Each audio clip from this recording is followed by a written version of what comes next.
તો એનું ટોપું પણ ના કરવાનું. ઘણા પરિવારની અંદર જાય છે, બરાબર? એટલે વ્યસન મુક્ત જીવન જીવવાનું છે. આપણે શિક્ષણ મેળવવાનું છે, આપણી કારકિર્દી બનાવવાની છે. આજે આટલી મોંઘવારી છે, આવતા 25 વર્ષે કેટલી મોંઘવારી હશે. આજે સોનાનો ભાવ 1 લાખ રૂપિયા છે. ઘણા સમાજોની અંદર ફરજિયાત દીકરી પડે એટલે 5 તોલા 10 તોલા સોનું આપવું પડતું હોય છે. નહીં તો આજે સારા ઘરનું માગું ના મળે. તો આવતી પેઢીઓની અંદર, આવતી મોંઘવારીની અંદર આપણી પાસે શિક્ષણ ન હોય, આપણી પાસે નોકરી ધંધો નહીં હોય તો આપણે કઈ રીતે ટકવાનું?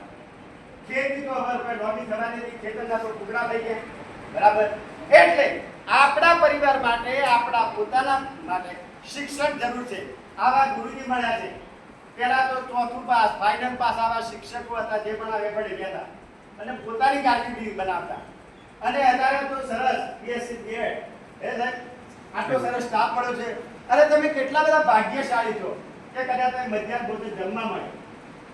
અમે તો રાતના રોટલા ગરમ કરીને ખાઈ જતા અને ઉભા ધપોતવા ગયા હતા અને ઉભા રાતે રોટલા બી જતા હતા. દીકરીઓને આ ગામથી બીજા ગામ જવું હોય ભણવા તો પાસની સુવિધા, સરસ્વતી સાયકલ યોજના, દીકરી રૂડી સાચી મૂડી, આવી યોજનાઓ દીકરીના નામ પર છે. પણ આપણે સમજતા હોય, બીજાને સમજાવતા હોય, આપણા જીવનને ઉતારતા હોય ત્યારે, બરાબર? એટલે દીકરીએ ભણે, દીકરોએ ભણે, બરાબર? આવા વ્યસનો જીવલેણ છે.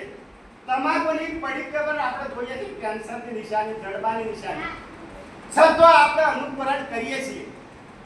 આપણા ખેતરની અંદર કપાસ વાયો હોય, ગવાર વાયો હોય, ભીંડા વાયા હોય, ઘઉં વાયા હોય, મકાઈ વાવી હોય તો ખેતરમાં ભેળાણ થાય. પણ જો આપણા ખેતરમાં તમાકુ વાવી હોય તો ગધેડો પણ જતો નથી. થાય ગધેડો? તમે મૂકી દો પૈણા નામાં ભેળાણ ના થાય. તો જો ગધેડો જો તમાકુ ના ખાતો હોય તો આપણે માણસ ગધેડાથી પણ કેટલા નીચા છીએ કે આપણે એનું અનુકરણ કરીએ તમાકુ ખાય, બરાબર? તમાકુમાં નિકોટિન નામનું તત્વ આવે અને એનાથી કેન્સર થાય. કેન્સરની દવા હજુ શોધાઈ નથી. ઠીક છે, કદાચ અમદાવાદ હોસ્પિટલ જાવ, શેક લેવા પડે અને 2, 5, 6 મહિના 12 મહિના થતા એટલે શેકે પૂરા થઈ જાય તો બે પૂરા થઈ જાય. એટલે આવા જીવલેણ રોગો, કેન્સર થી બચવા માટે આપણે વ્યસન છોડી દેવું પડે, બરાબર? પછી મોબાઈલનું હોય, દારૂનું હોય કે મસાલાનું હોય, બરાબર? અને એમાં પોટલી તો ઠેર ઠેર પકડાઈ ગઈ. જે પીવા પોટલી એને ના મળે રોટલો કે રોટલી, બરાબર? ના મળે. કેમ કે ધારો કે ભાઈ આ મહેસાણા મજૂરી કરીને આવતો હોય અને ચાલતો આવતો હોય અને 3-4 પોટલીઓ પી ગયો હોય, ખાવાનો ઠેકાણો છોકરો વાટ જોઈ રહ્યો એટલે અમારો બાપો આપશે સ્વાધ્યાયથી લાવશે, હમણાં સફરજન મંગાવી લાવશે, હમણાં શાકોથી લાવશે. પણ પેલા તો પીંડો સાપડે ખાવાના ટાઈમે બરાબર? પછી જે પીવા પીએ એનું બૈરું નાખી નાખીએ. કેમ ના? લોકો એમ કહે છે કે બિયર પીવાથી આપણે પથરી નીકળી જાય. જો એમ પથરી નીકળી જતી હોય તો આજે ડોક્ટરો 50 લાખ ના કે તરુણ દવાખાના લઈને બેઠા બેસે, બરાબર? આજે પોતાના ઘરમાં આપણું ગરીબ પરિસ્થિતિનું ઘર હોય, મજૂરી પર ચાલતું હોય, એક ભેંસ દૂધ આપતો હોય, 1 ટકા તો એના પર આપણું પરિવાર લખતું હોય, 200 રૂપિયાની સાડી બહેરાને ના લાવ્યા. આપણે બધું વ્રત જોયું. આ શ્રાવણ મહિનો પૂરો 4 શુક્રવાર, પહેલો, બીજો, ચોથો મમ્મી કદાચ પહેરી હશે. તમારા આયુષ માટે, તમારા સારા ટકાવે એના માટે મમ્મી વ્રત કરે. એના માટે મારી દીકરી, મારો દીકરો તો ફોને ના લે, કોઈના હળીઓ ના કરે અને ભણી ગણીને નોમ રાખે, એનું આયુષ વધે ઉંમરમાં.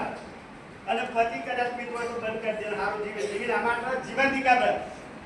આવી લાલ સાડી 200 રૂપિયાની મળે એ પોતે ના લઈ આવતો હોય અને 2 બિયર પી જાય, ઘર બજાવડો થાય કે ના થાય, બરાબર? બસ બૈરું તો જાય પીએ. પછી જે પીવા દારૂ એના ઘરમાં સદા અંધારું. અંધારું થાય કે ના થાય? કેમ અંધારું થાય? કે 2 બિલ ભેગો થયો હોય, 700-800 રૂપિયા 1000 રૂપિયા બિલ થયું હોય, ઉસી પાછના પૈસા લીધા હોય, બેન કોલેજ પર કાપના 200 રૂપિયાનો લાઈટ બિલ રહી ગયું. પેલા મોકલાવે મેં સોના બિલ ભરવા કાઢી ત્યાં 2 બિલ ભરી આવે. પેલા જવા હોય તમારા પપ્પા તો કે બિલ ભરવા એને બોર્ડની ઓફિસ ના દેખાય. એટલે કઈ ઓફિસ દેખાય? પેલી અડ્ડાવાળી. ઈ જ્યાં હોય ની રૂમાલથી બેહેલા હોય ના ખોટી બેહેલા આવા વસમ આવે કે બિલ ભરવા જો બે મંગાવો એટલે કે પૈસા માફ ના કરે બે મંગાવ કાલે ભરાશે પેલા બિલના પૈસામાં શું થાય દારૂ પીવો બે પીવું પછી 50 ની ત્રણ મંગાવો મંગાવી ના મંગાવો પછી બિલ ભર્યા વગર ઘેર આવો પાછો મમ્મી હોશિયાર હોય તમારે જેટલું પડેલું ના હોય પણ હોશિયાર હોય બરાબર બિલ ભર્યું કે હો બિલ ભર્યું પણ સર્વર ડાઉન હતું વસ્તુ કાલે આવશે પેલો મમ્મી સમજુ એક પર દીધું હશે એટલે પુરાવો તો મટી ગયો 4 દિવસ પછી કોર્ટની ગાડી આવે ત્યારે તો કાયદા બદલાઈ જાય પછી પૂછે કે બાપભાઈનું ઘર આ એટલે કે હા કે મીટર તમારું મીટર લેજો બિલ નથી કર્યું એટલે શેડા કપાઈ ગયો અંધારું થાય કે ના થાય બરાબર એટલે વસ્તુ છે કે દારૂ દાવાદર છે દારૂ સર્વનાશ સ્તોત્ર છે વ્યસન પરિવારને પાયમાલ કરે છે પરિવાર પાયમાલ થાય એટલે સમાજ પાયમાલ થાય પરિવારની અસર સમાજ પર પડે ગામમાં ઘર ગણાય પણ બીજા ગામ તો ગામ ગણાય કે ભાઈ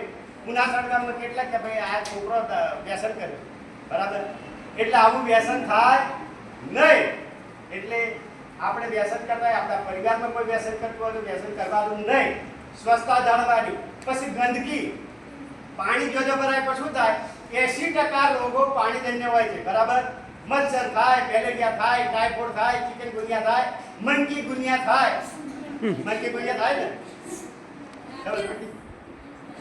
અને એમાં જે પેલો મચ્છર કરડે તો મેલેરિયા થાય બરાબર અને જો આપણે જલ્દી દવા ના લઈએ તો પછી શું થાય એમાં મોત પણ થઈ જશે બરાબર એટલે ગંદકી ના કરજો જો ખાડા કપજી પર પૂરી દેવા જોઈએ